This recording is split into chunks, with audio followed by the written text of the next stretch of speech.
In this country, there exists a food problem, or rather, an issue of food security. Food deserts make it extremely difficult for people, especially in inner city communities, to acquire healthy food. Simultaneously, poverty decreases access to nutritious options even further. But what if there were a simple, natural solution already available to us? We can help manage these issues by increasing the number of fruit-bearing trees in city parks. I learned about these fruit trees and the positive impacts of them during the time I spent researching, but also the time I spent learning about them on my grandpa's farm. Today, I invite you to picture a community where fruit trees are abundant in parks and recreation areas to help alleviate hunger, decrease food waste, and invigorate public health and well-being in the community. First, let's focus on health. Fruits are a rich source of clean carbohydrates, an essential macronutrient.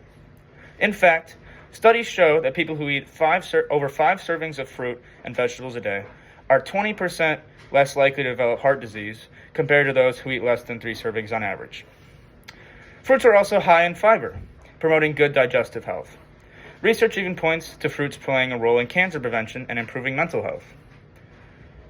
However, I know what you might be thinking. Hey, isn't sugar bad for you? This brings us to a very important distinction. Fruit sugars are not the same as added sugars. Fruits naturally contain fructose, glucose, and sucrose and are packaged with fiber, water, and nutrients. This means that they digest much more slowly and healthily than processed added sugars. Added sugars are sugars and syrups added to foods during processing or preparation. High intake is linked to obesity, heart disease, and diabetes. Common sources of added sugars include soda, candy, baked goods, and sweetened cereals, or any sort of high-carb, ultra-processed food. You may now wonder, is this practical? Yes, absolutely. Take Asheville, North Carolina, for example.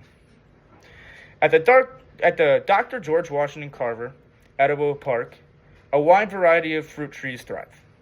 Kiwis, apples, strawberries, elderberries, nut trees, all growing in a public space. This park has become a model for community engagement, where people gather, connect, and nourish themselves directly from nature. But what about funding and maintenance for this? To address this question, I propose a more strict enforcement of littering fines. The money could then be allocated to tree maintenance and planting projects. Plus, this initiative could create jobs for the community in areas of planting, maintaining, and harvesting fruit trees. Finally, let's bring it closer to home. In Madison, surveys have shown that pears are one of the most popular choices for fruit trees in our plant hardiness zone, Zone 5. In particular, Asian pears are known for being especially low maintenance, making them the ideal option for sustainable planting right here in our city. To conclude, city parks often miss an incredible opportunity by focusing on planting purely aesthetic trees. While there's no problem with this, and nothing goes against those trees, we should remember how easily valuable food sources can be lost, and how important it is to protect and cultivate them. The health benefits of regular fruit consumption are undeniable, and Asheville's Edible Park shows that this vision is not only possible, but successful. Enforcing littering fines intelligently and planting low-maintenance, resilient fruit trees, we can transform our city parks and city parks abroad into fruitful and vibrant sanctuaries where people can come to nourish themselves. Thank you.